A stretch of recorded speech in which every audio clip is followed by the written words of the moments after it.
स्वागत है आपका आपके अपने YouTube चैनल खेती किसानी और मंडी में। आज की वीडियो में हम जानेंगे कि गेहूं की फसल की बम्पर पैदावार कैसे लें। उससे पहले यदि आप चैनल पर नए हैं तो चैनल को सब्सक्राइब जरूर करें और बेल आइकन दबाएं ताकि हमारी आने वाली सभी वीडियो की नोटिफिकेशन आपको सबसे पहले मिले। इसके साथ ही हमारे चैनल पर किसान भाइयों आपको रोजाना ताज़ा मंडी भाव भी उपलब्ध करवाए जाते हैं। तो चलिए किसान भाइयों शुरू करते हैं आज की वीडियो। गेहूं की पहली सिंचाई हमें बुआई के कितने दिनों बाद करनी चाहिए और सिंचाई के वक्त हमें कौन कौन सी खाद का उपयोग करना चाहिए जिससे आगे चलकर हमारी गेहूं का पौधा स्वस्थ हो और अच्छी बढ़त ले, जिससे उसमें बालियों की संख्या भी बढ़े, जिससे प्रत्येक पौधे में दाने अधिक मात्रा में बने और फसल की पैदावार भी अच्छी हो। आइए किसान भाइयों, सबसे पहले हम जानते हैं कि गेहूं की पैदावार कम क्यों होती है। क्योंकि या तो गेहूं की सिंचाई समय पर न हो या उसमें फर्टिलाइज़र उत्तम और उपयुक्त मात्रा में न डाले जाए। किसान भाइयों, जब तक गेहूं की फसल में सिंचाई की आवश्यकता न हो तब तक उसमें सिंचाई न करें।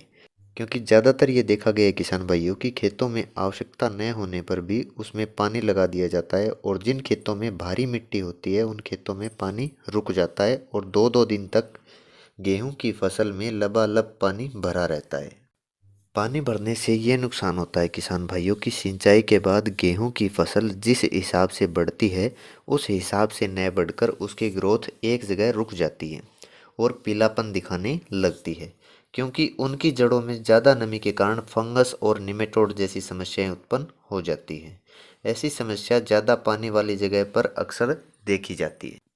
वैसे तो किसान भाइयों बुआई के 18 से 21 दिनों बाद अक्सर सिंचाई कर दी जाती है, परंतु यदि सिंचाई का उपयुक्त समय यदि हम माने तो वो होता है 25 से 30 दिन के बीच में। सही समय पर की गई सिंचाई से गेहूं की ग्रोथ बहुत बढ़िया होती है। अब बात करते हैं दोस्तों सिंचाई की दूसरी अवस्था की। किसान भाइयों, ज़्यादातर ये देखा जाता है कि जिन खेतों में लगातार गेहूं की बुआई होती है उसमें एक समस्या बहुत पाई जाती है, जिससे उनकी जड़ों का विकास अच्छे से नहीं हो पाता।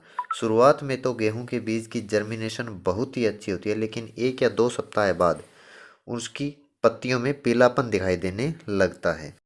फिर उनके पत्ते लाल हो जाते हैं और सूखने लग जाते हैं। ऐसी समस्या यदि आपके खेत में होती है तो आप तुरंत जिंक, यूरिया और कॉन्फिडोर को मिलाकर अपने खेत में फसल में डालें।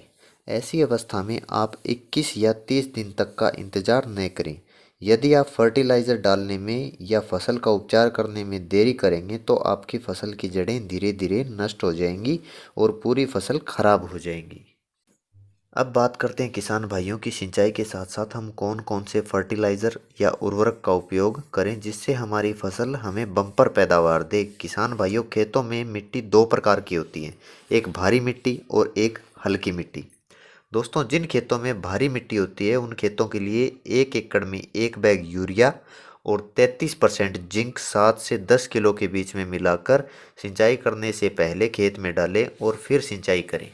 दोस्तों, अब बात करते हैं जिन खेतों में खारा पानी है उन खेतों में सिंचाई करने से पहले 25 किलो अमोनियम सल्फेट और लगभग 20 किलो यूरिया अपने खेत में डालें और उसके बाद सिंचाई करें।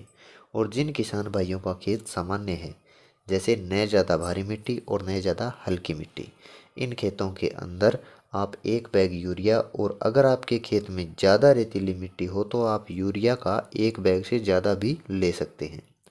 और साथ में जिंक 33% आप 10 किलो तक ले सकते हैं, क्योंकि रेतीली मिट्टी में निश्चित तौर पर जिंक की कमी होती है। आप यूरिया और जिंक मिलाकर डाल दीजिए।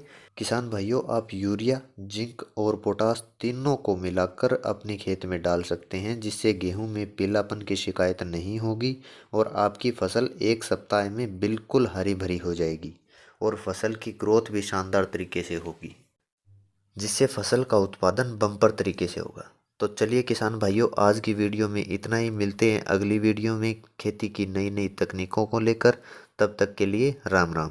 दोस्तों, वीडियो को लाइक करें, शेयर करें और खेती की नई नई तकनीकों और हर रोज़ ताज़ा मंडी भाव पाने के लिए हमारे चैनल को सब्सक्राइब करना ना भूलें। धन्यवाद।